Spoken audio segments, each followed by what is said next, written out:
Et bonjour.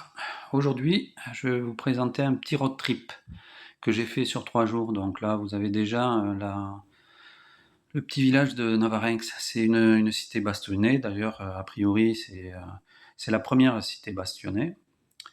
Elle a été créée, a priori, par le grand-père d'Henri IV en 1538. Voilà, pardon. Il y a eu 10 ans de construction et les remparts font 1,7 km de long et ils font d'une hauteur de 10 mètres. Donc c'est assez joli, c'est un assez joli village. J'y ai passé 2 nuits, c'était vraiment très très sympa en fait. Au niveau de la balade qui se déroule en ce moment là, c'est le plateau du Benou.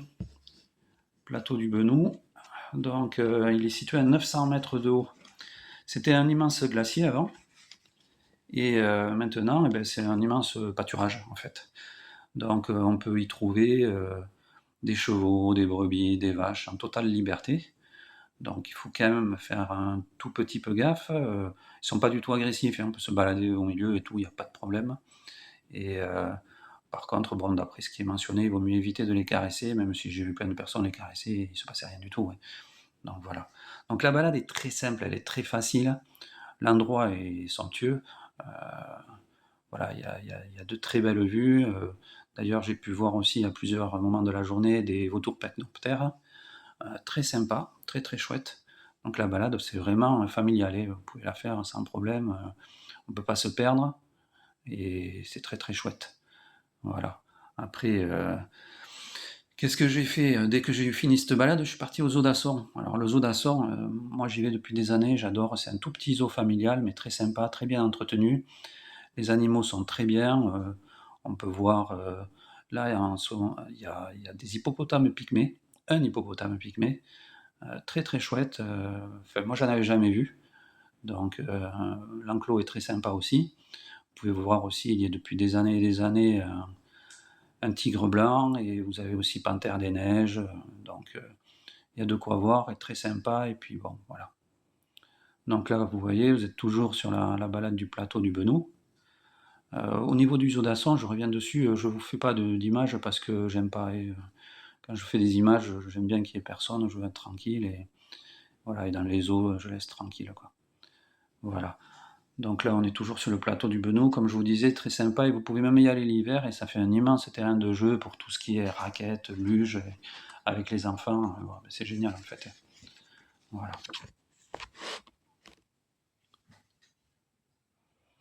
Donc après, la balade qui va suivre, c'est une balade, ça s'appelle le Tour d'Anglas, pardon, et la grotte Malarode. Voilà. Bon, là on est toujours sur le plateau du Benou. On arrive sur la ferme, donc vous voyez, c'est un immense plateau, hein. Donc très sympa.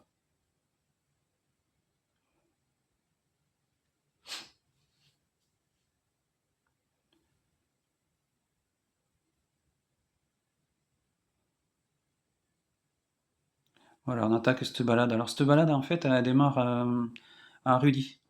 À Rudy, elle démarre du Rocher École. Donc par contre, celle-là, ils la mettent accessible toute l'année, sauf en neigement, mais par contre, elle grimpatouille un petit peu. Voilà. Là, pour l'instant, ça va. Mais après, ça monte. Bon, après, au niveau de la grotte, il ne faut pas vous attendre à faire une promenade souterraine, hein. Vous allez la voir après sur l'image, c'est un truc tout simple. C'est une balade qui se passe pratiquement tout le temps en sous-bois et tout, donc ça, c'est sympa. J'aime bien. Bon, par contre, quand il pleut, prenez de bonnes chaussures parce que ça glisse pas mal. Même là, il n'avait pas trop plu et c'était pas top. Vous voyez, là, ça commence à bien monter. Donc après, on va arriver très rapidement à cette grotte. Donc moi, mes balades, je les prends sur... comme j'aime pas trop chercher tout ça, je me prends les bouquins des Sentiers d'Émilie à l'ancienne, là. Et en fait, je me trouve les balades là-dessus. Donc voilà, c'est ça. La grotte Malarode, c'est celle-là. Donc ça reste sympa, mais c'est pas non plus un truc de fou, quoi, hein, mais ça reste voilà, un truc à voir quand même. Après, la balade se poursuit sur un sentier, là, donc on est à flanc. Donc bon, là, c'est toujours sympa. C'est sympa, après, bon, ça monte beaucoup plus par moment, donc dur un peu.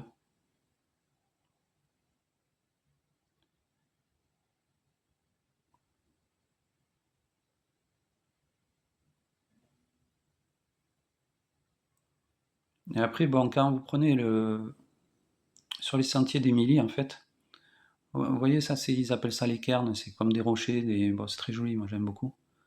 Ça va bien avec le milieu un peu de la forêt et tout, c'est sympa. Et là, après, vous descendez le plateau comme ça. Donc, comme je vous disais, le sentier d'Émilie, ils font le trajet à l'envers. Donc, vous n'avez pas trop de marquage pour le suivre, parce qu'en fait, tous les marquages sont à l'envers. Donc, ils ont fait cette balade, en fait, à l'envers. Parce que, vous voyez, là, pour la descente, c'est vachement plus sympa que de se monter la montée qu'on avait au début. Donc, on monte bien peut-être, mais après, la descente est sympa, elle est décontracte et c'est plus agréable, quoi, en fait. Mais par contre, voilà, vous avez tous les marquages qui sont à l'envers, vous n'en voyez pas trop. Et c'est un peu galère, et d'ailleurs, c'est tellement galère que, comme d'hab, je me suis paumé sur la fin de la balade. Donc c'est à partir de là où je me suis un peu paumé. Voilà, donc j'ai fait pas mal de kilomètres en plus, mais bon, pas bien grave.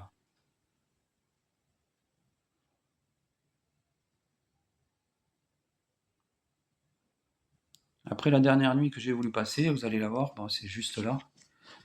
C'était au niveau, c'était les sentiers karstiques au niveau d'Oloron. Et en fait, j'ai pas pu y rester parce qu'il a eu un orage terrible pendant la nuit et j'ai dû partir en pleine nuit et aller dormir à Navarinx. Voilà, à la prochaine, ciao.